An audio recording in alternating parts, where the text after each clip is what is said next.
I always thought my wife, Emma, and I had one of those rare, unshakable marriages. We'd been together for 8 years, met at a mutual friend's wedding, dated for 2 years, and married under a canopy of stars on a beach in Maine. Life wasn't perfect, but it was ours, and we worked through the bumps like any couple. Or so I thought. Things started changing about 6 months ago, though the signs were so subtle at first, I brushed them off as stress. Emma began attending this self-discovery group, led by someone she referred to as Eli, a charismatic motivational speaker who had apparently transformed the lives of countless followers. She was adamant about the group's value, claiming it helped her reconnect with herself. I didn't think much of it. Emma had always been into yoga retreats and mindfulness seminars. This seemed like another one of her personal growth kicks. But little things started piling up. She became distant. Her laughter, once so natural, felt forced, as though she was playing a part. Conversations turned superficial. When I asked about her day, she'd give vague answers and quickly change the subject. Our once regular date nights fell by the wayside, replaced by sessions or community gatherings with her group. Even our intimacy suffered, with Emma pulling away whenever I tried to connect. At first, I convinced myself I was overreacting. Maybe work was wearing her down, or maybe I wasn't putting enough effort into making her feel special. I booked a weekend getaway, hoping some time away would rekindle things. But Emma refused, claiming the trip clashed with an important event at her group. Then came the locked phone. Emma had always been casual with her phone, leaving it lying around the house or in her bag. But now it was glued to her side, locked with a passcode I didn't know. When I asked about it, she brushed me off with a quick, "It's just work stuff." Work stuff? Emma was a freelance graphic designer. What kind of work stuff required such secrecy? My gut told me something was off, but I didn't want to believe it. I didn't want to be that husband, the paranoid guy accusing his wife of things that weren't there. So, I ignored the warning signs, telling myself I was imagining things. Until the night she came home smelling like someone else's cologne. It was a Friday night when Emma came home late, nearly midnight, her cheeks flushed and her hair slightly disheveled. She claimed she had been at a group workshop that ran long, but as she leaned in to kiss my cheek, I caught it. A faint but distinct scent of cologne. Not hers. Not mine. It was subtle but unmistakable. A spicy, woodsy fragrance that lingered in the air between us. My stomach tightened, but I said nothing, forcing a smile and asking if she wanted dinner. "No, I'm good," she said, a little too quickly, brushing past me. "I ate with some of the group after." She disappeared into the bathroom, the door locking behind her. A habit she'd picked up recently, one that hadn't gone unnoticed. I stood in the hallway, staring at the closed door, my mind racing. That scent. It wasn't just the cologne. It was how her tone shifted, how she avoided meeting my eyes. The excuses. The locked phone. Something wasn't right. When she finally emerged, wearing an oversized hoodie and pajama pants, she seemed calmer, but I could feel the distance between us like a wall. She sat on the couch, scrolling through her phone, her posture tense. I joined her, trying to act normal, but the words tumbled out before I could stop them. "You smell different." Emma froze, her fingers hovering over the screen. "What do you mean?" "I mean, your perfume. Did you change it?" I asked, keeping my voice light, as if it were an innocent observation. She glanced at me, her expression carefully neutral. "Oh, I guess I did. One of the women in the group recommended something new, and I tried it." The lie was so smooth, so practiced, that for a moment I almost believed her. Almost. "That's nice," I said quietly, my chest tightening. I didn't press her further that night. Instead, I lay awake long after she fell asleep, the scent still haunting me. Every fiber of my being wanted to grab her phone, search for messages, proof, something. But I stopped myself. If she was lying to me, and deep down I knew she was, I needed more than a gut feeling. I needed proof. The next morning I decided to play it cool. Emma was unusually cheerful, humming as she sipped her coffee and scrolled on her phone. It was like the tension from the night before had never happened. "Got any plans today?" I asked, casually flipping through the newspaper. She barely looked up. A meeting with the group, and then I might grab lunch with some of the girls. Nothing exciting. Her tone was light, almost dismissive, but the way she avoided my gaze said otherwise. Mind if I join you for lunch? I asked, trying to sound offhand. That got her attention. Her eyes flicked up, wide for just a moment before she recovered. Oh, it's kind of a girls' only thing, she said with a forced smile. You wouldn't enjoy it. I shrugged, pretending to drop it. Fair enough. Maybe I'll just get some errands done while you're out. By the time Emma left, I was already forming a plan. I waited until her car pulled out of the driveway, then grabbed my keys and followed. I kept a safe distance, my heart pounding as I tailed her through the neighborhood and out onto the main road. She didn't head toward any cafe or community center. Instead, she drove to a small, upscale hotel on the edge of town. My stomach sank as I watched her park and walk inside without hesitation. She wasn't meeting her group here. That much was clear. I waited in the car for 10 minutes, debating my next move. Should I follow her inside? Confront her? Part of me wanted to charge in and demand answers, but I knew better. If I was going to get to the bottom of this, I needed to be smart. Instead, I pulled out my phone and snapped a photo of her car in the lot, including the hotel sign in the background. Then I drove away, my mind racing. When I got home, I paced the living room, replaying the scene in my head. Who was she meeting? How long had this been going on? And most importantly, why? I knew I needed more than a photo to get the truth. That night, as Emma slept beside me, I carefully slipped her phone off the nightstand. My hands shook as I tried to guess her passcode, going through the usual suspects. Our wedding date, her birthday, the name of her childhood dog. Nothing worked. Frustrated, I set the phone back down and stared at the ceiling, my thoughts a tangled mess of anger and doubt. The cologne, the hotel, the lies. This wasn't just paranoia anymore. Emma was hiding something, and I was going to find out what it was. The next morning, Emma was her usual chipper self, acting as though everything was perfectly normal. It irritated me, but I kept my cool, pretending I didn't notice the cracks in her story. After she left for another group meeting, I decided to take a different approach. If I couldn't access her phone, I'd look elsewhere for answers. I started with the computer in our home office. Emma rarely used it. She preferred her laptop, but I figured it was worth a shot.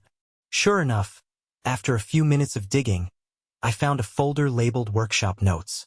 Most of it was innocuous PDFs on mindfulness and goal setting, a schedule of events, but one file caught my eye, Eli's guidelines. Opening it, I found a bizarre set of rules that made my skin crawl. They weren't about personal growth or self-improvement. They were about submission, obedience, complete loyalty to the group, and, most disturbingly, to Eli himself. One line stood out. The body is a vessel. True enlightenment comes from surrendering to the leader's will.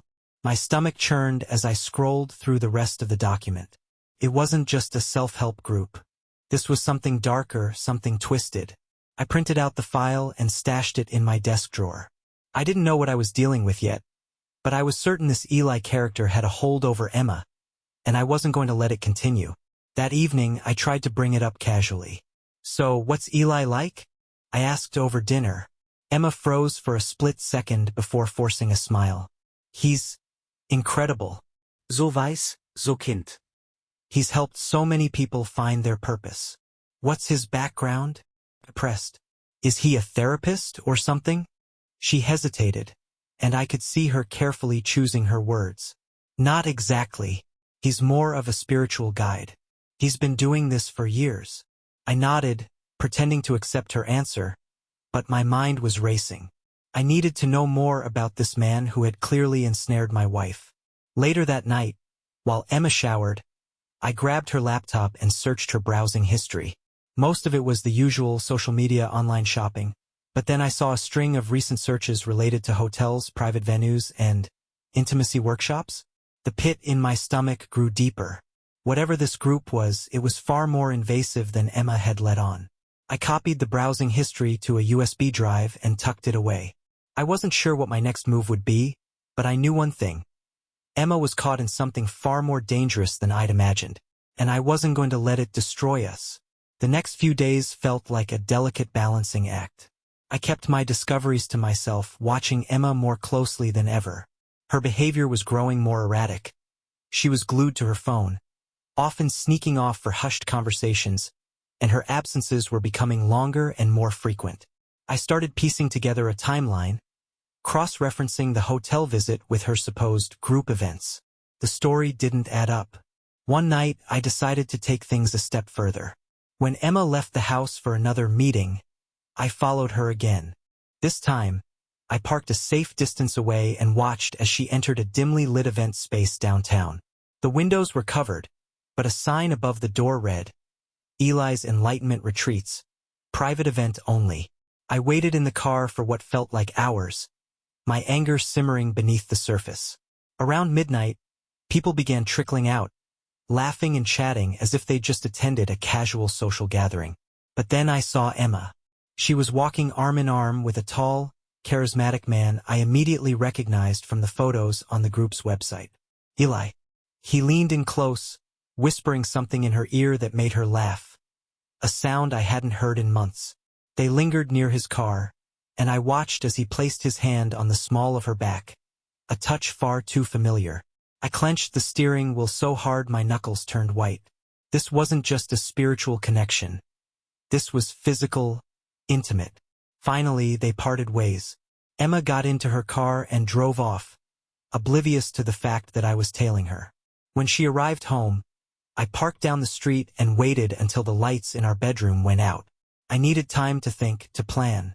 The next day, Emma acted as if nothing had happened. She kissed me goodbye, claiming she had a workshop prep session that afternoon. But I wasn't going to let her slip away this time. I called a private investigator I'd found online. His name was Marcus, and he had a reputation for being thorough. When I explained the situation, he didn't seem surprised. "Cult leaders like this Eli guy thrive on control," Marcus said. "If your wife's involved with him, it's not just an affair. It's manipulation, plain and simple." Marcus promised to dig into Eli's background and tail Emma discreetly. I felt a surge of relief, knowing I wasn't alone in uncovering the truth. But as the hours dragged on, I couldn't shake the image of Emma laughing with Eli, her body language so open, so connected to him. It was like I didn't even know her anymore. When Marcus called me later that evening, his tone was grim. "You're not going to like this," he said. "Eli's got a long history of exploiting women in these so-called spiritual retreats. He's been investigated for fraud, sexual misconduct, even blackmail. Your wife's in deep with a predator, and it's not just about sex. He's got her wrapped around his finger." The words hit me like a freight train. This wasn't just an affair. Emma wasn't just cheating. She was being manipulated, drawn into something dark and dangerous. For a moment, I didn't know whether to feel angry or heartbroken. But one thing was clear. I wasn't going to let this man destroy my wife or my life. With Marcus's findings in hand, I felt both validated and sick to my stomach. Eli wasn't just some smooth-talking con artist. He was a predator using his influence to manipulate vulnerable people, and my wife was one of them. The hardest part was pretending everything was normal. When Emma came home that night, I plastered on a smile and asked how her prep session went. "It was good," she said, her voice light but distant. "We're planning a big retreat next month. It's going to be amazing." Her words felt like knives, each one driving deeper into my chest. I nodded, keeping my tone casual. "Sounds exciting. Will Eli be leading it?" She glanced at me, a flicker of something, guilt, crossing her face before she answered. "Of course. He's incredible at what he does." I wanted to scream, to demand she explain how incredible he was, but I held back. If I confronted her now, without undeniable proof, she'd just gaslight me or retreat further into his web. The next morning, Marcus sent me an email with everything he'd uncovered about Eli. It included police reports, witness statements, and even testimonials from former group members who'd escaped. But the most damning piece of evidence was a photo. It was taken the previous night, outside the same event space where I'd seen them. It showed Emma and Eli in a tight embrace, his hand lingering far too low on her back. I stared at the photo, rage boiling in my veins. It was one thing to suspect, to piece together hints and clues. But seeing her so entwined with this man, it made the betrayal all too real. I knew I couldn't wait any longer. I needed to confront her, to drag the truth into the light. But I also knew I couldn't go into this blind. That night, while Emma slept, I retrieved a small recording device I'd bought earlier that day. I slipped it under the couch cushion in the living room, a spot I knew she often sat during her private phone calls. The next day, I made an excuse to leave the house, telling her I had a work emergency. I parked a few blocks away and waited. Sure enough, she made a call. When I retrieved the recorder later, my heart pounded as I pressed play. "No, he doesn't suspect anything," Emma's voice said, low and hushed. "I've been careful." There was a pause, and then Eli's voice came through, smooth and confident. "You're doing great, Emma. Remember, this is about your journey. He can't understand what we're building here." My hands clenched into fists as I listened. They talked about upcoming events, about her role in the group, and then Eli's tone shifted. "I miss you," he said. "I miss you too," Emma replied, her voice softening. "Last night was incredible." The recording ended with a chuckle from Eli and a promise to see her soon. I sat there in stunned silence, the weight of their words crushing me. This wasn't just emotional manipulation. This was physical, intimate, a betrayal that went beyond anything I could have imagined. And now I had the proof I needed. That night, I could barely look at Emma. Every word she spoke grated on my nerves. Every movement seemed rehearsed, calculated. The lies had piled so high that the woman sitting across from me felt like a stranger. She noticed my silence at dinner and raised an eyebrow. "You're quiet. Something wrong?" I forced a smile, the bitterness barely contained. "Just a long day at work." She shrugged, clearly uninterested. "You're not the only one. Eli's really pushing us with this retreat." Hearing his name out loud made my blood boil, but I kept my composure. "He seems like a demanding guy." Emma smiled, genuinely, or so it seemed. "He's a perfectionist. He just wants us all to reach our potential." Our potential. The words felt like poison. As the evening dragged on, I waited for her to head to bed, using the time to review the evidence Marcus had sent me and replay the recording. Each time I heard her voice saying, "I miss you," it was like a knife twisting deeper into my chest. When Emma finally went upstairs, I followed after a few minutes, pretending everything was fine. But as she lay in bed scrolling on her phone, I couldn't hold it in any longer. "So," I said, leaning against the doorframe, "how long have you been sleeping with him?" Emma froze, her head snapping up. "What? You heard me?" I said, my voice low but firm. "How long have you been sleeping with Eli?" Her face flushed, a mixture of shock and anger. "Are you serious right now? Where is this coming from?" I pulled out my phone and hit play on the recording.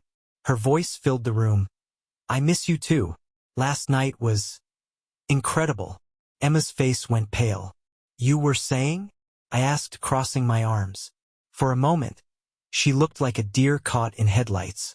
Then she tried to switch tactics, her voice rising. "You were spying on me? That's such a violation. I can't even—" "A violation?" I interrupted, my tone icy. "You're talking about violations? Don't you dare try to flip this on me. You lied to me. You betrayed me. You brought another man into our marriage." She opened her mouth to respond but seemed to think better of it. Instead, she stood up, her arms crossed defensively. "It's not what you think." "Really?" I laughed bitterly. "Because it sounds exactly like what I think. You're screwing him, Emma. Don't insult me by pretending otherwise." She glared at me, her composure cracking. "You don't understand. He's helped me in ways you never could." The words hit me like a slap. "Helped you?" I spat. "By manipulating you? By turning you into some kind of pawn in his game? Wake up, Emma. He's a predator, not a savior." Her eyes flickered with something. Guilt? Shame? Maybe even doubt. but she held her ground. You don't get it. He sees me. He believes in me. I laughed again, shaking my head. No, Emma. He's using you, and you're too blind to see it. The room fell silent, the weight of my words hanging in the air. For the first time, Emma didn't have a snappy comeback or a rehearsed excuse. She just stood there, looking small and lost. I don't know who you are anymore, I said finally, my voice breaking. But I'm done being your fool. I turned and walked out of the room, slamming the door behind me. I slept on the couch that night, though slept was a generous term. My mind churned with a toxic mix of anger, betrayal, and heartbreak. Every time I closed my eyes, I pictured Emma in Eli's arms, laughing, smiling, doing the things she used to do with me. By morning, I'd made a decision. I wasn't going to let this slide. When Emma came downstairs, she looked like she hadn't slept either. She hovered by the kitchen door, her arms wrapped around herself. We need to talk, she said softly. I didn't even look up from my coffee. Now you want to talk? Her voice wavered. I'm sorry. That got my attention. I put down the mug and met her gaze. Sorry for what, Emma? For lying to me? For cheating? Or for getting caught? Her lips parted, but no words came out. She looked like she was about to cry, but I couldn't bring myself to feel sympathy. I don't even know where to start, she whispered. Try the truth, I said coldly. She hesitated, then sat down across from me. It wasn't supposed to happen. I didn't mean for it to get this far. What does this far mean? I snapped. Sleeping with him? Lying to me? Being part of some cult? It's not a cult, she said quickly, but her voice lacked conviction. He's different. He sees people's potential. He helps them grow. Stop defending him, I barked, my patience snapping. He's a manipulative piece of shit, and you fell for it. You let him come between us. Emma flinched but didn't argue. Do you even love him? I asked after a long pause. Her eyes filled with tears, and she shook her head. It's not about love. I don't know. He makes me feel alive. Important. More important than your marriage? Her silence was answer enough. I stood up, unable to sit still any longer. You've made your choice, Emma. Now it's my turn. I'm not going to share my life with someone who doesn't respect me, who doesn't respect herself. What does that mean? She asked, panic creeping into her voice. It means I'm done, I said firmly. I've already spoken to a lawyer. You'll be hearing from them soon. Her face crumbled, and for a moment, I thought she might beg me to reconsider. But then she surprised me. You don't understand, she said, her tone shifting. Eli, he doesn't just let people walk away. If you try to fight this, if you try to expose him. I stepped closer, cutting her off. What? He'll come after me? Let him try. I'm not afraid of him. You should be, she said, her voice barely above a whisper. The fear in her eyes sent a chill down my spine, but I refused to let it show. Let him come, I said, my voice hard. He doesn't scare me, and neither do you. I grabbed my keys and walked out the door, leaving Emma sitting there, tears streaming down her face. This wasn't over, not by a long shot. I drove aimlessly for hours, my mind racing. Emma's parting words replayed in my head. You should be afraid of him. She wasn't just talking about some spiritual guru with a silver tongue. There was real danger behind those words. But I wasn't going to back down. That night, I met with Marcus, the private investigator, in a dimly lit diner on the outskirts of town. I laid everything on the table, the recording, the photo, and Emma's cryptic warning. Marcus leaned back in his seat, rubbing his jaw. This Eli guy, he's not just a con artist. He's got ties to some shady people. Money laundering, blackmail, maybe even worse. If your wife's tangled up with him, we're not just talking about an affair. This is a power play. What do you mean? I asked, my stomach sinking. Marcus lowered his voice. Eli doesn't just seduce women for fun. He uses them, gets dirt on their families, their finances, their lives. Then he holds it over their heads. Your wife might already be in deeper than she realizes. The weight of his words settled heavily on my chest.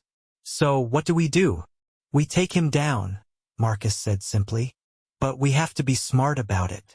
He's used to people coming at him head-on. That's why he always gets away. If we want to win, we need leverage. Something that'll hit him where it hurts. I nodded, the anger in me hardening into determination. What do you need from me? Keep doing what you're doing, Marcus said. Stay close to Emma. Pretend you're still figuring things out. If she thinks you're pulling away, she might go deeper into his world. And that's when we'll strike. It wasn't the plan I wanted. Every instinct in me screamed to confront Eli directly, to tear him apart for what he'd done.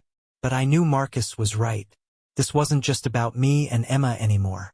It was bigger than that. Over the next few days, I played the part of the conflicted husband.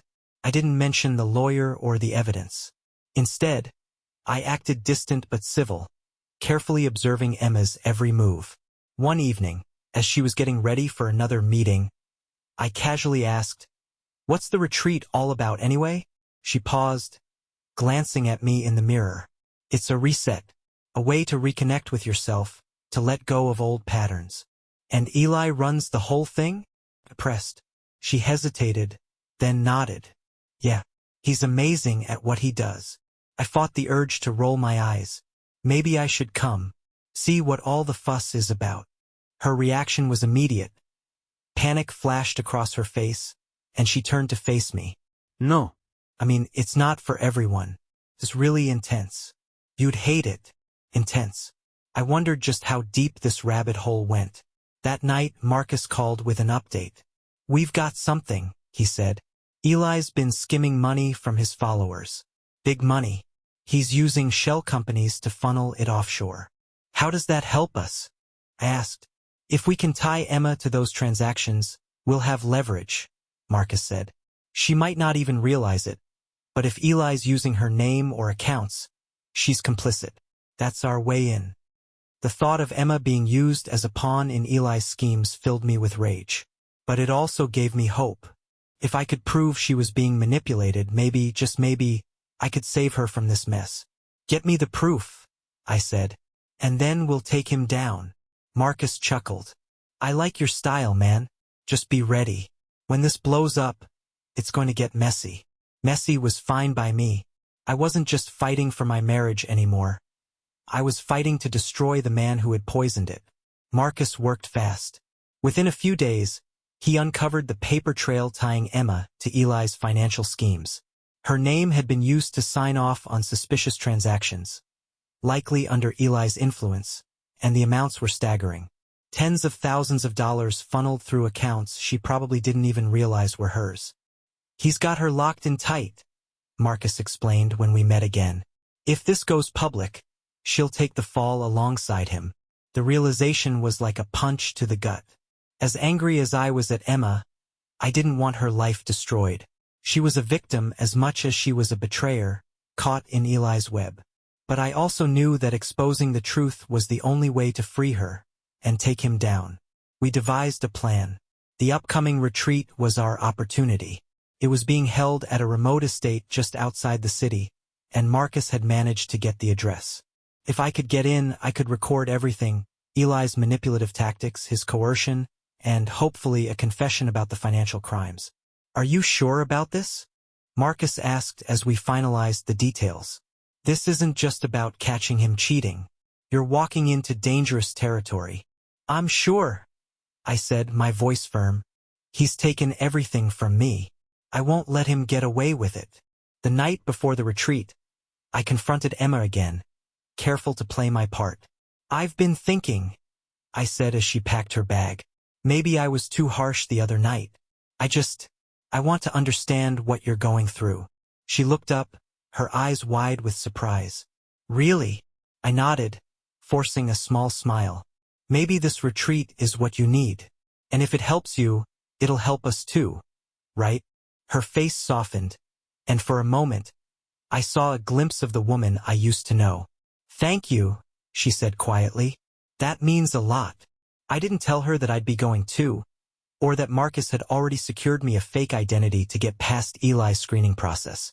The next day, I followed her car to the retreat, hanging back far enough to avoid suspicion. The estate was massive, surrounded by tall fences and security cameras. It looked more like a fortress than a spiritual sanctuary. Marcus had arranged for me to pose as a new recruit, using a cover story that I was seeking enlightenment after a rough divorce. The irony wasn't lost on me. Inside, the atmosphere was strange. People wandered around in loose, white clothing, their faces lit with eerie smiles. Eli's voice boomed over a microphone, welcoming everyone to a journey of transformation. I spotted Emma almost immediately. She was standing near the front of the crowd, her eyes fixed on Eli like he was the center of the universe. My chest tightened, but I forced myself to stay focused. I blended in, listening, observing, recording everything with the discreet camera hidden in my shirt button. The more I watched, the clearer it became that this wasn't about self-improvement. It was about control. Eli spoke in riddles, using vague but powerful language to keep everyone hanging on his every word.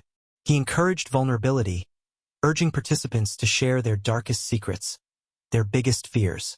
And when someone resisted, he pushed harder, his charm giving way to subtle intimidation. By the second day, I was ready to confront him. But Marcus had warned me to wait until I had something irrefutable, something that would expose not just his manipulation, but his crimes. And then, on the final night, I got it. The final night of the retreat was shrouded in an air of anticipation.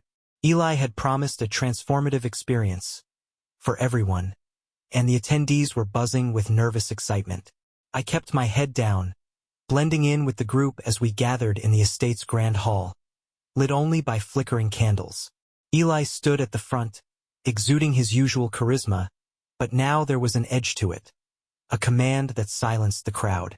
"Tonight," he began, his voice smooth and hypnotic, "we shed the last of our inhibitions. We embrace vulnerability, truth, and connection. Only then can we reach true enlightenment." The room erupted into murmurs of agreement. People looked at him like he was a god. I stayed near the back, my hidden camera recording every word, every gesture. I could see Emma near the front, her face radiant with devotion. It made my stomach turn. Eli's speech grew darker as the night wore on. He spoke about leaving behind the shackles of the past, cutting ties with anyone who didn't understand the group's vision. "It's time to trust fully," he said, his voice dripping with authority. "To let go of everything holding you back. Your fears, your doubts, even your loved ones." He paused, letting the weight of his words settle. Then he looked directly at Emma. "Emma, come forward." My heart stopped as she rose from her seat, walking toward him like she was in a trance. "Emma has been one of our most dedicated members," Eli said, addressing the group. "She has sacrificed so much to find her truth, and now she will take the final step." I clenched my fists, every instinct screaming at me to intervene, but I forced myself to stay still to watch. Eli turned to Emma, his voice soft but commanding. "Are you ready to let go?" She nodded, tears streaming down her face. "Yes, Eli." "Good." He smiled, reaching out to take her hands. "Then share your truth with us. Tell us what you're leaving behind." Emma's voice broke as she began to speak. "I'm leaving behind my old life, my doubts, my marriage." The words hit me like a freight train. Elias smile widened. "And do you trust me to guide you through this transformation?" "Yes," she whispered. He leaned closer, his voice dropping to a whisper that carried through the silent room. "Then prove it." What happened next chilled me to the core. Eli guided Emma toward a side door, motioning for a few other women to follow. He called it a private session, but his intentions were clear. I couldn't take it anymore. I slipped out of the hall and followed them, keeping to the shadows. The door led to a smaller room, dimly lit and soundproofed. I crouched near the doorframe, my camera still rolling. Inside, Eli's tone changed. Gone was the smooth-talking spiritual leader. He was colder, more commanding. "This is where you leave everything behind," he said, his voice low. "You belong to me now. Your body, your mind, your soul. It's all mine." Emma's voice wavered. I don't know if I'm ready. You're ready? Eli snapped, his mask slipping. Don't disappoint me. The other women murmured their agreement, their expressions vacant, almost robotic. I had seen enough. I stood up, pushing the door open with a force that startled everyone inside. What the hell do you think you're doing? I demanded, my voice echoing in the small room. Eli turned, his eyes narrowing. Who are you? How did you get in here?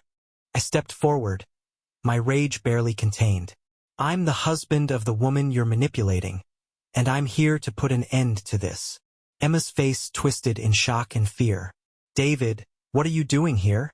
Saving you, I said, locking eyes with her. From him.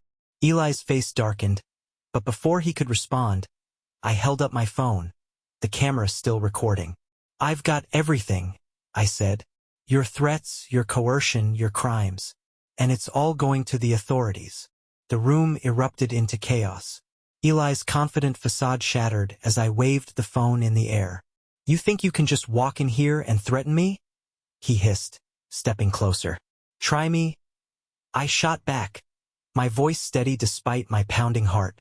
This footage is backed up. If anything happens to me, it'll be sent straight to the police and the media. The women, including Emma, looked between us, confusion and fear etched on their faces. This is your savior? I asked, gesturing to Eli. A man who manipulates, controls, and uses you? Don't listen to him. Eli barked, his charm replaced by desperation. He's trying to tear us apart. But the spell was broken. The women, including Emma, began to back away, their expressions shifting from trust to doubt. Eli lunged forward, his hand reaching for me, but I stepped back and pointed at the door. Game's over, Eli. Walk away, or I'll make sure you lose everything. He glared at me, his jaw tight, but he didn't move. Let's go, Emma, I said, holding out my hand. She hesitated, torn between the life she'd built with me and the grip Eli still had on her. Now, I snapped, my voice breaking, and finally she moved. Emma grabbed her bag and stumbled toward me, her face pale and tears streaming down her cheeks. Eli's voice rang out behind her. If you leave now, you'll lose everything. You'll regret this. She froze for a moment, looking back at him, but I grabbed her arm firmly. He's lying.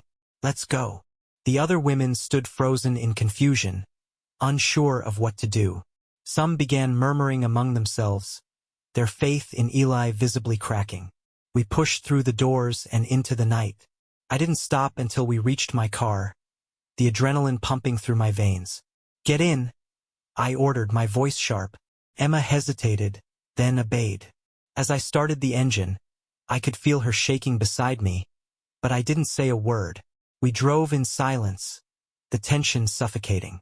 Neither of us dared to speak until we were far from the estate. When we finally reached home, Emma sat motionless in the car, her hands trembling in her lap. I killed the engine and turned to her. You need to tell me everything, I said firmly. No more lies. She swallowed hard, her voice barely audible. I didn't know it would get this far. At first, it was just about finding myself. But Eli, he made me feel. Stop, I interrupted. He used you, manipulated you. You don't owe him anything. Emma broke into sobs, burying her face in her hands. I'm so sorry, David. I didn't realize what he was doing to me until it was too late. I wanted to believe her, but the betrayal still burned deep. Sorry doesn't fix this, I said coldly. We're going to the authorities. If you really want to make this right, you'll help bring him down. She nodded through her tears, finally meeting my eyes. I'll do whatever it takes. I wasn't sure if it was too late to save us, but at least Eli wouldn't win. The next day, I met Marcus with all the evidence. The recordings, the financial documents, and Emma's testimony. Together, we took it to the authorities, ensuring Eli's web of deceit would unravel. A week later, the police raided his estate. News broke of his crimes. Fraud, coercion, and abuse. And the media painted him as the predator he was. Emma's name was kept out of the headlines, but she cooperated fully with the investigation. As for us, the damage was done. Emma moved in with a friend, leaving me to figure out what came next. I couldn't forgive her. Not yet, maybe not ever. But I could see she was trying to rebuild herself, free from Eli's grip. The revenge wasn't sweet, it was justice. And while it didn't erase the betrayal, it gave me the closure I needed to move forward. Some scars don't heal, but they do remind you to never let anyone steal your worth again.